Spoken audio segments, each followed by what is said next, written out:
Happy New Year, everybody. If you don't have a hangover and you're listening to my pod today, good for you. Looking at working on your business today. I don't drink alcohol, so that wouldn't be me.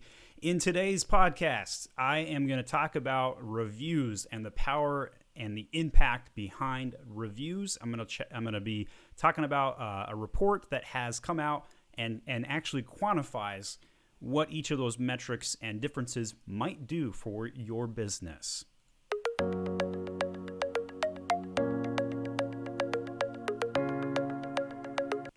All right, power of consumer reviews. We're going to look at this report that came out, why online ratings and reviews matter and how they impact your e-commerce sales, traffic, and conversion. So it talks about how consumers are 2.4 times more likely to trust content created by other people like them than content created by brands themselves. That's according to Stackla.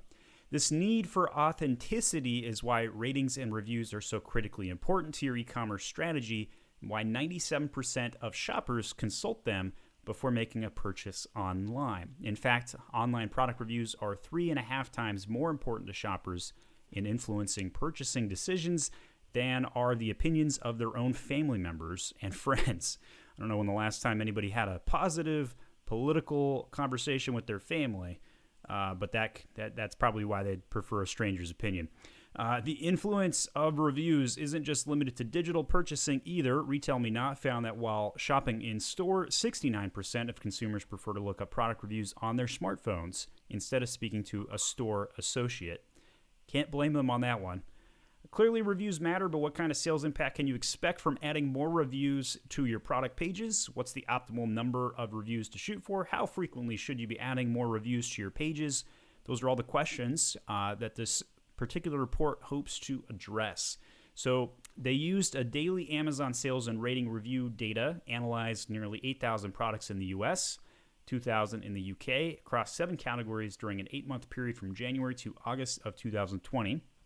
And the research findings underscore how crucial it is not to only have a ratings and review strategy in place, but also benchmarks and goals to shoot for. Obviously, everybody knows reviews matter. They're important. Here's some highlights from their research. 108% plus lift, average sales lift going from 1 review to 2 to 50 reviews on Amazon.com.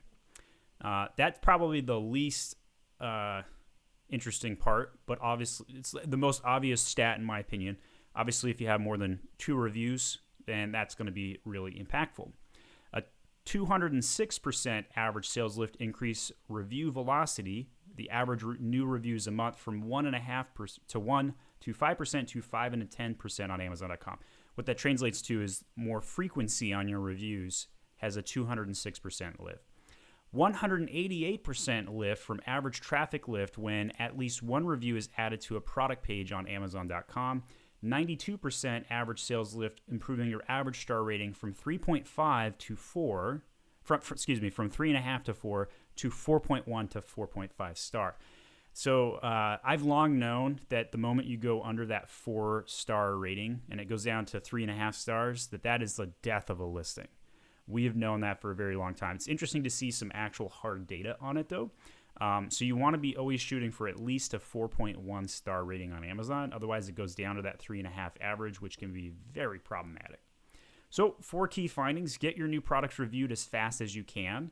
And by the way, review strategies have never been harder. Very, very difficult to enact them at this time.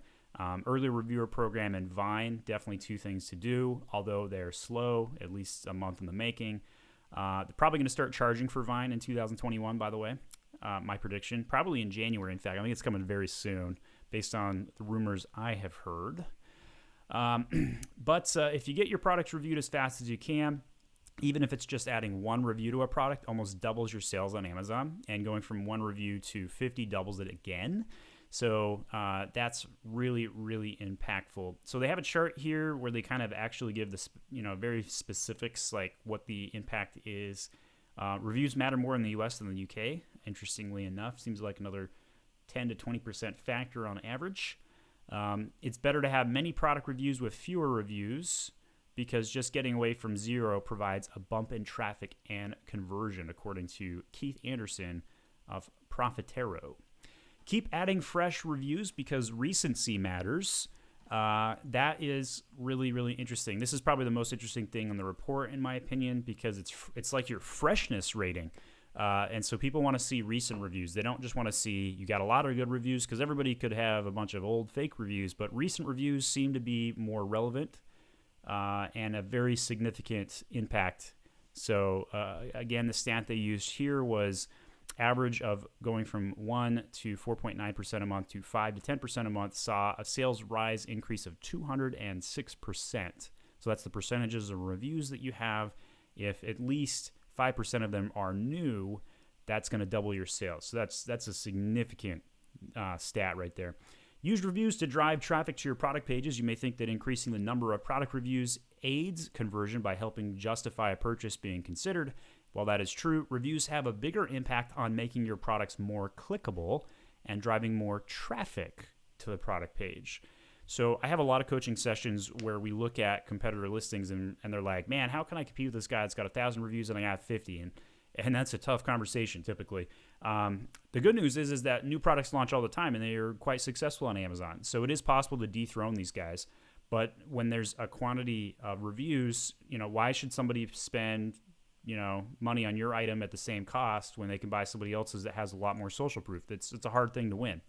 When products go from having 0 reviews to having at least some, they get a boost in traffic from Amazon, at least 188% in the United States. Consider this: ratings and reviews are displayed on your product's thumbnail in Amazon search results. This allows Amazon shoppers to quickly eyeball the average star rating and review count and justify even clicking to your product detail page. Aim for at least a 4.1 average star rating. In addition to good reviews, products also need strong ratings. We found the products that can double their sales when moving from an average star rating of 3.5 to 4 to 4.1 to 4.5. 92% sales lift in the United States. Clearly, the stakes are getting higher. This underscores the importance of benchmarking your ratings and reviews metrics against top sellers and key competitors. More importantly, actioning on them, getting more reviews and improving your star rating, and addressing negative reviews to keep pace.